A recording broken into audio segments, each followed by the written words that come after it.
In this part, we implement the tank movement in two modes, basic and advanced. Here, we focus on the basic mode and the normal movement of the tank on flat surfaces. So to do this, we work on the player controller script. First, open the script in Visual Studio.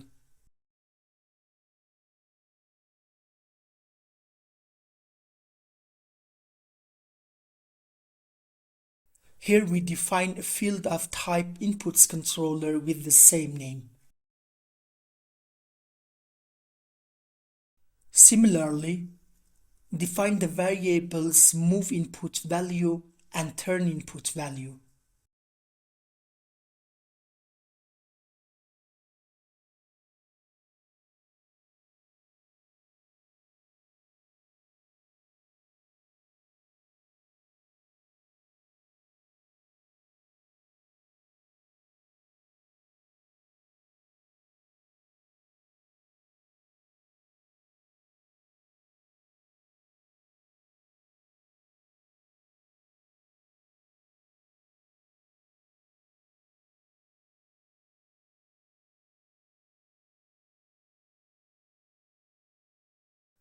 Next, we have the fields move speed and turn speed of type float, which are used to control the player.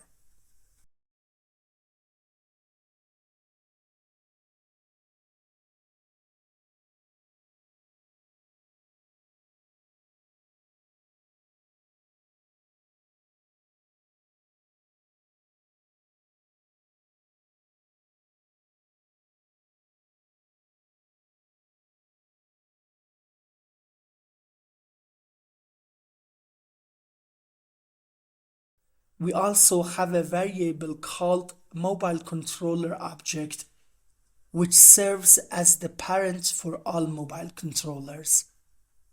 Here, we reference the inputs controller variable.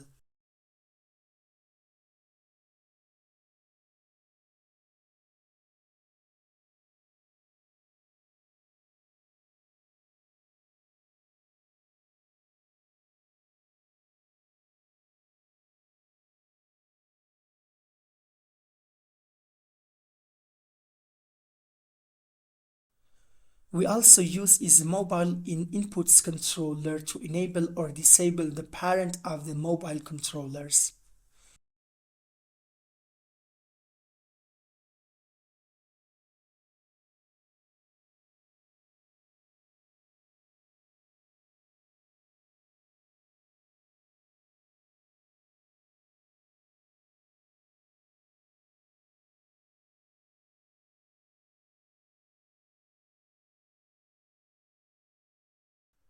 In updates, assign move input value using the getVerticalInput method from inputs controller, and assign turn input value using getHorizontalInput.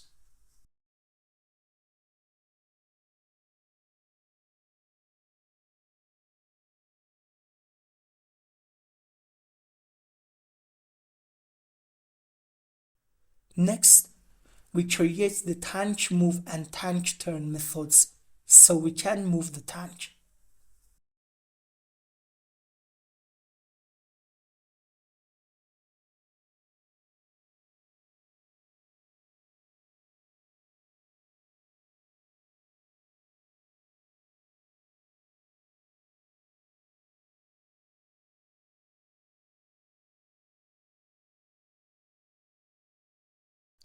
In this method, define a variable called movement and set it using transform.forward times move input value times move speed times time.deltaTime.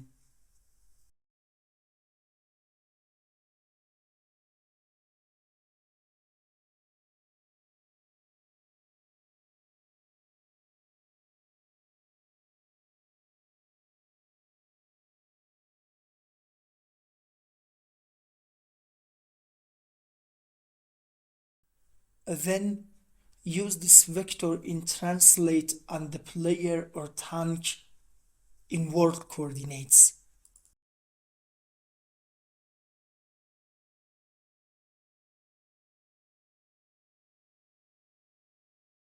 Similarly, in the tanh turn method, define a float variable called turn and set it to the product of turn input value, turn speed, and time.delta time.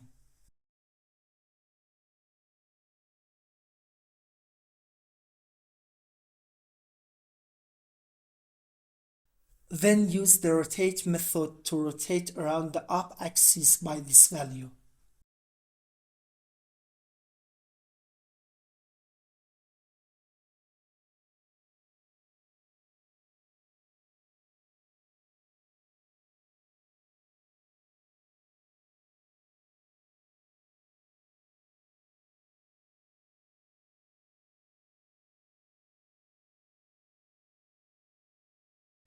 Save the script and go back to Unity.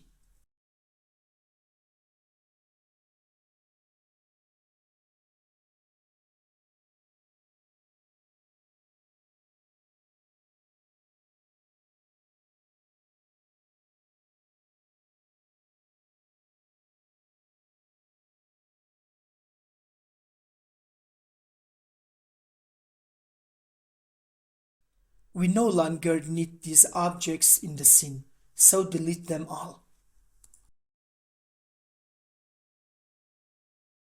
Double-click this player and open it in the prefab editor. Under Local Canvas, create an empty object and name it Mobile Controller Object.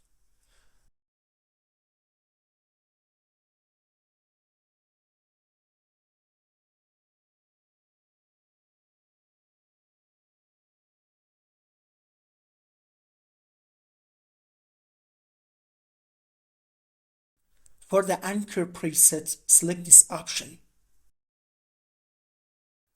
Now, place all the mobile controllers under this object.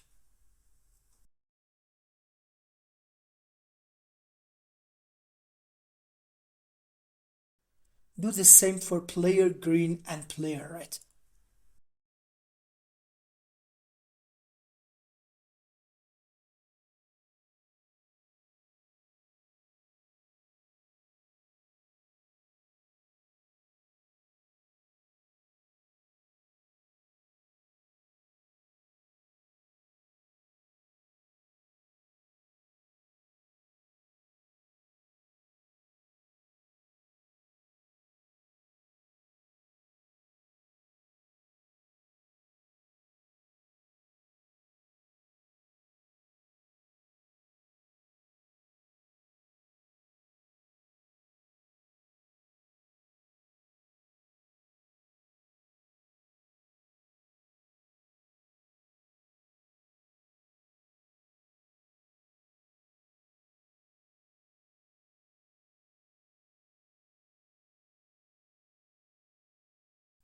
Now, select player blue again and place it under the local canvas.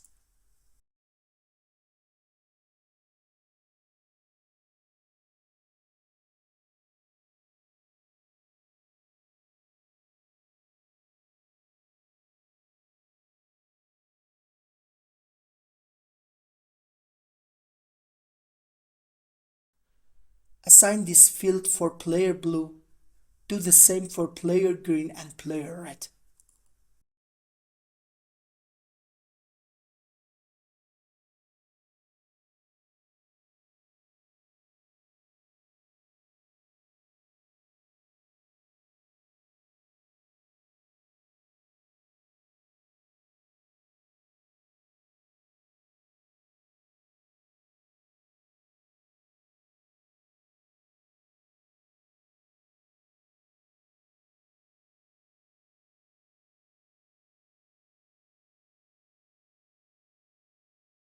Go back to the scene and add an object to the environment.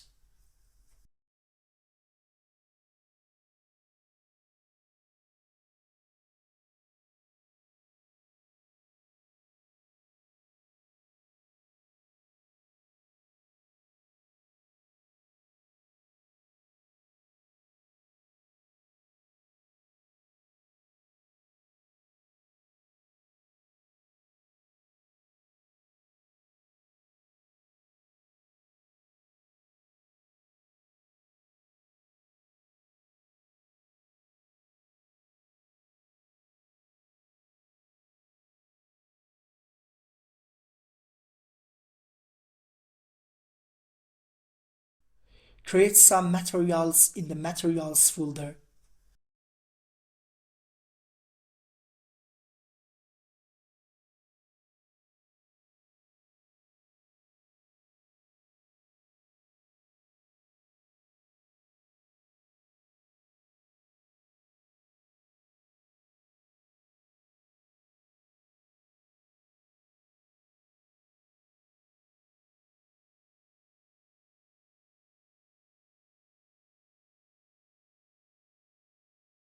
Apply the red material to this cube. Next, add player blue to the scene.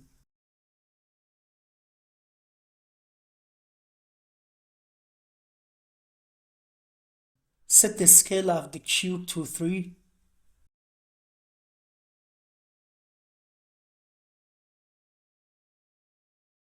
Though 2 might be more suitable.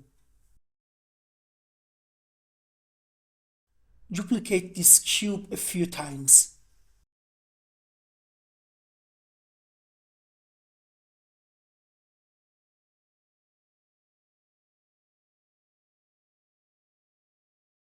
Then click play.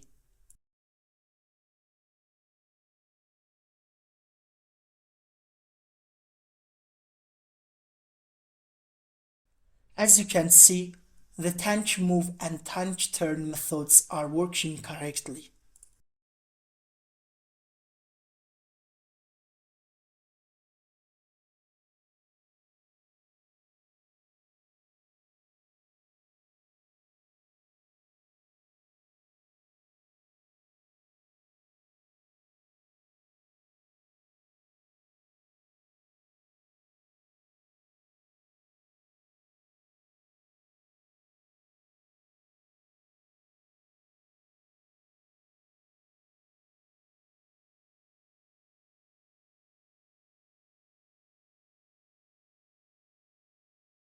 Next, we want the camera to follow the player. So select the main camera and place it under player blue.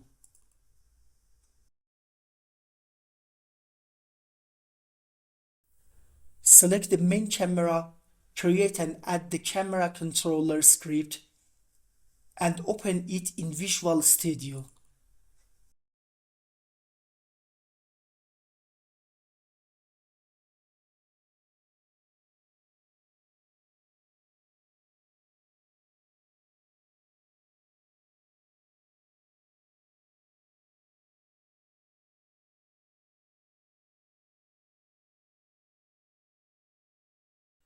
Here, define and assign values to the fields distance from target and rotation smooth time.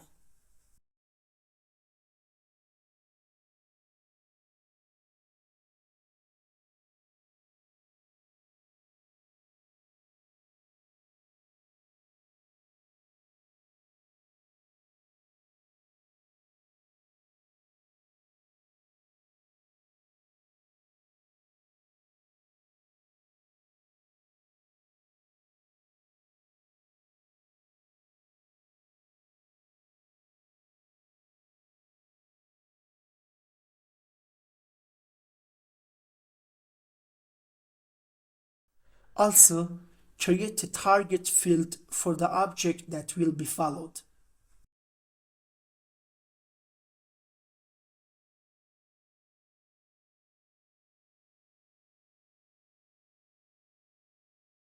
For the upper and lower limits of the camera's pitch, create a vector2 variable called pitch min max.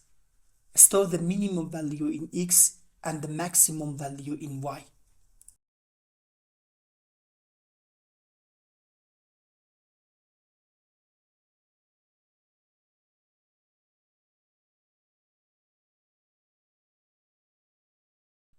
Create 2 more variables called rotation smooth velocity and smooth rotation for method we'll use later.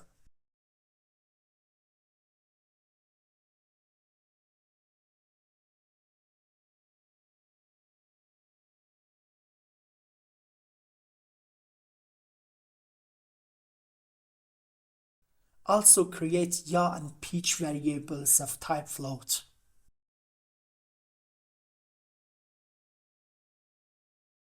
Finally, create an inputs controller accessor.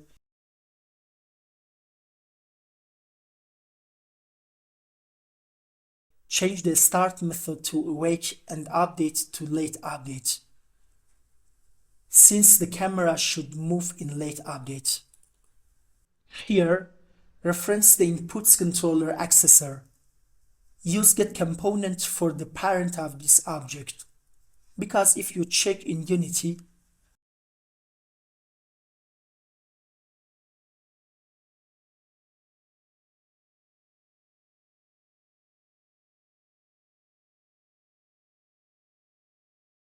the inputs controller script is attached to the parent object, which is the player object. Go back to the script and in late update, initialize and add to the yaw variable like this using the getMouseX input method.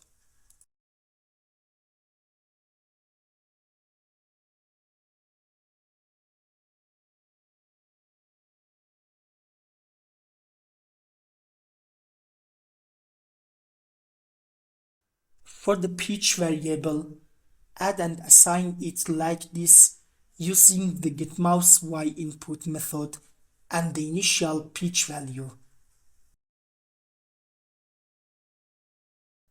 However, use minus instead of plus for pitch to invert its direction. Additionally, we need to clamp the pitch value using the clamp function to stay within the limits defined in pitch min-max. Here, we clamp the pitch to the values defined in pitch min-max.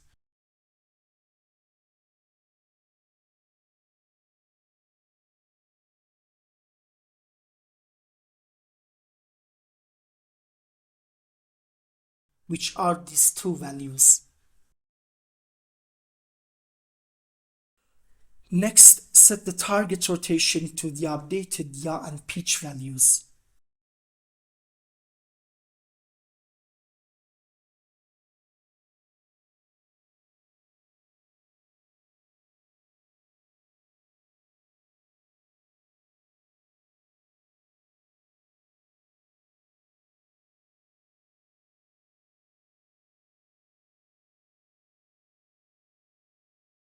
And use the smooth damp method to move toward target rotation and assign it to smooth rotation.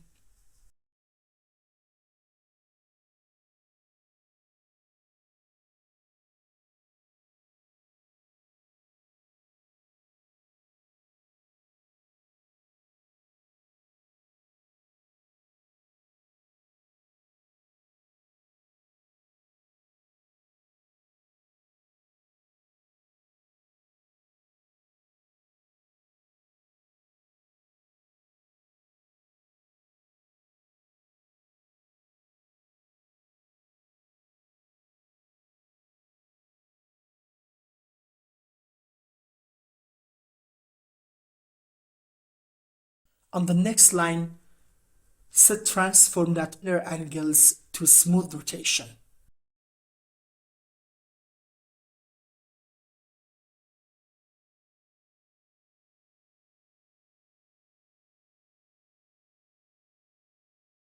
On the next line, first check if a target exists in the scene.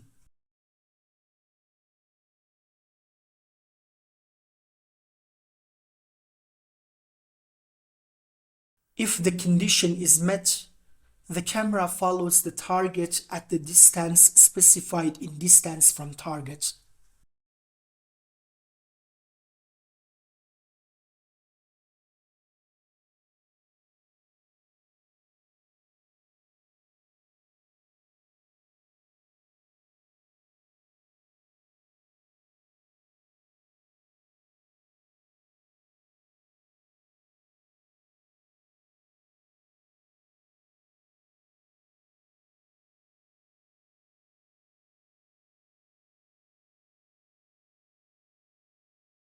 Save the script and go back to Unity.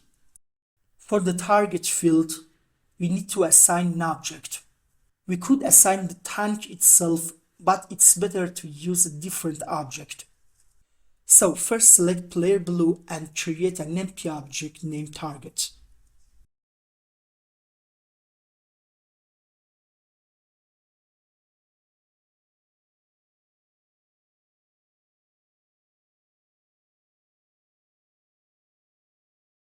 Next, select the main camera and assign the target object to the target field in CameraController. To set the target position and the proper camera distance from the player, run the game once. Stop the game and adjust the layout so that the scene view is accessible during play.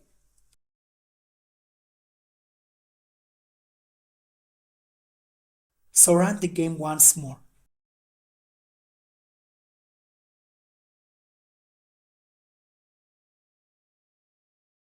Now, select the target and place it in a more suitable position. I think a Y value of 2 would be appropriate.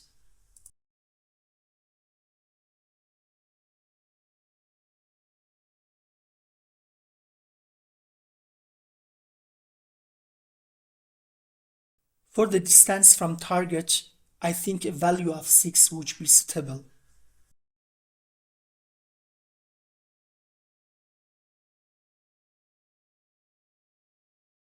If we set the Y position of the target to 2.4, it might be better. Stop the game and apply these values for the player. Replace 4 with 6 here and change the Y position of the target to 2.5. Then run the game once more.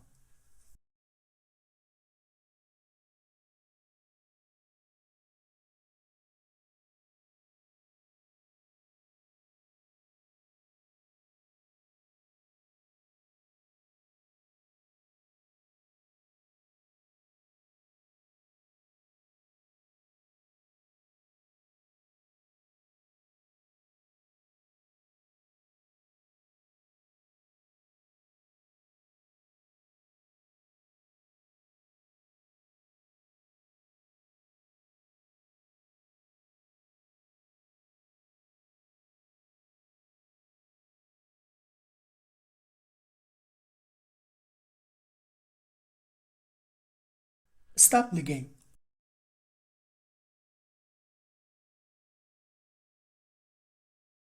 In this state, we want to run the game once more.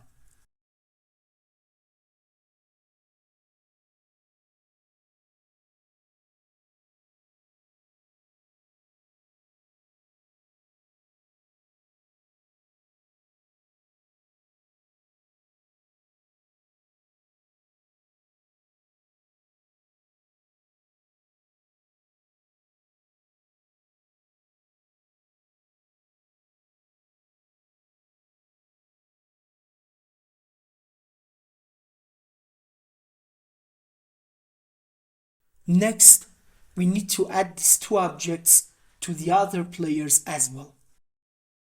So go to the resources folder and add the remaining players to the scene.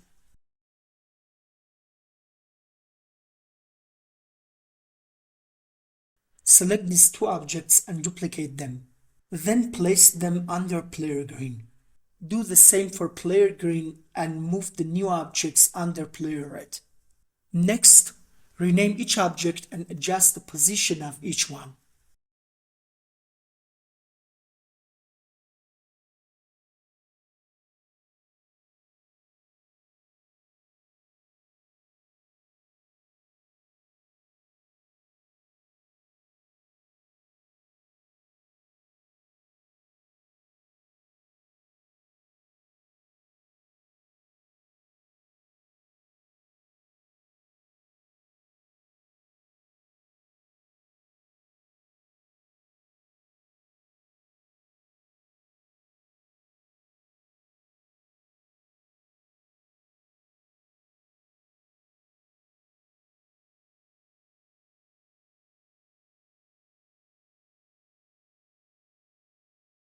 It seems that everything has been referenced correctly and there are no issues.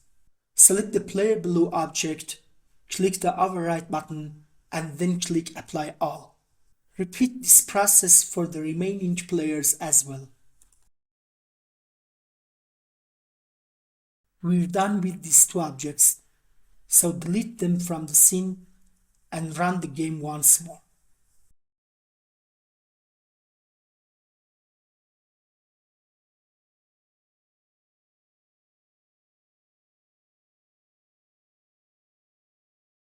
The issue here is that the player doesn't collide with the cubes and passes through them easily. In the next section, we'll work on this problem and additionally, we'll add other features like slope detection for the player. So see you in the next part.